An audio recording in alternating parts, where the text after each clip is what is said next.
Since our last talk, Atlantic cyclones have been repeatedly hitting on the western coasts of Europe, particularly the Iberian Peninsula.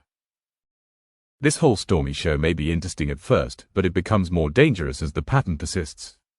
Over the last few days, the placement of the Azores High and the continus cyclogenesis driven by the polar air being spilled over the warmer North Atlantic Gulf Stream led to the low-pressure systems having a direct trajectory towards Spain and Portugal. The strength of the pattern reflected in the deep cyclones that coupled between themselves led to a very cold polar air mass being directed towards the Iberian Peninsula, where it met much warmer air advected from the Gibraltar Strait. The resulting temperature and pressure contrast favorized high amounts of precipitation to be discharged over Spain and Portugal in the last few days. While the coastal region was mostly affected by rain, floods and high waves, rain bands that advanced further over the mainland met colder air and transformed into snow, especially over the higher elevated areas.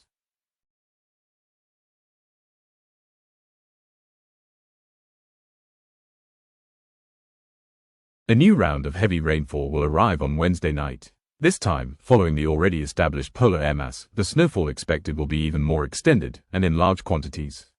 Well-populated areas in the northern and northwestern Spain can expect up to 10 centimeters of fresh snow, while higher up in the mountains, 50 centimeters are not unlikely at all.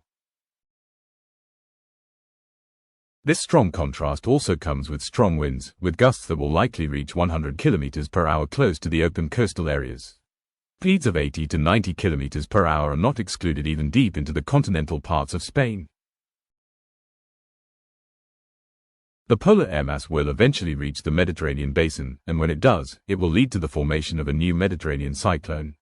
Although short-lived, its influence will be felt largely across southeastern France, most of Italy, and all the way to Slovakia. In France and Italy, heavy snowfall is expected for elevations of over 1,000 meters, while the lower regions will be prone to high quantities of rain. The Alps will add at least 50 centimeters to the already existing snow cover. From Thursday, another cyclone will form from the one that will bring snow to northern Spain. Its rain bands will affect most of the Balkan Peninsula and Turkey, but the fast passing shouldn't create problems in terms of precipitation amounts. Now, there is a discussion about another solid cold spell coming from the northeast. Similarly to what we have seen in this January, this polar air mass is again delivered through a strong anticyclone that consolidates above the northeastern parts of the continent, mainly Russia and Scandinavia. This type of cold air intrusion is very common for the Eastern European side, especially because it is usually associated with blizzards. This is because, as we've seen earlier, we have a lot of low-pressure systems circulating over the continent. Those systems can bring periods of precipitation, and, when meeting the cold air advected southwards, it can generate snow and strong winds. From what we can see now, it seems that large parts of Romania, Moldavia and Ukraine will be getting snow, with larger amounts in Ukraine. Bulgaria can also be in for surprises, as the trajectories of the Mediterranean cyclones can still be modified. The overall snow accumulations shouldn't be problematic, and are far from the classic blizzards that this type of pattern was provoking in the past.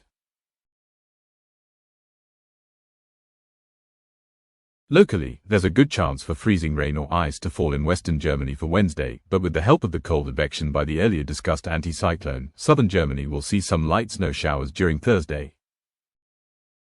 With still a good thickness of the snow cover, northern and northeastern Europe will rarely see weak precipitation, being exposed to the extending high pressure.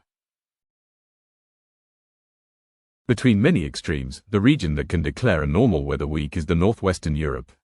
Here, cyclones will too dominate the circulation, but the lack of extreme thermobaric contrasts eliminates the risk for higher than normal precipitation amounts or wind speeds.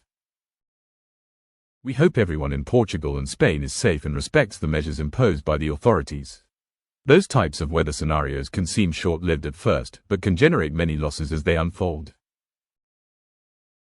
Overall, this winter continues to stand out across Europe. Instead of a single, dominant pattern shaping the entire continent, we're seeing a fragmented and highly dynamic setup, where active low-pressure systems coexist with unusually resilient high-pressure areas. While some regions deal with repeated storm activity and abundant precipitation, others remain locked in dry and stable conditions, even under strong large-scale circulation. Add to that the influence of Mediterranean systems in the south and renewed intrusions of colder air, and it becomes clear that this season is anything but typical.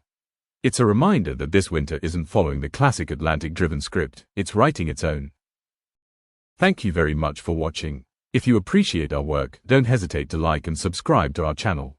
We are at the beginning of our road and we want to improve.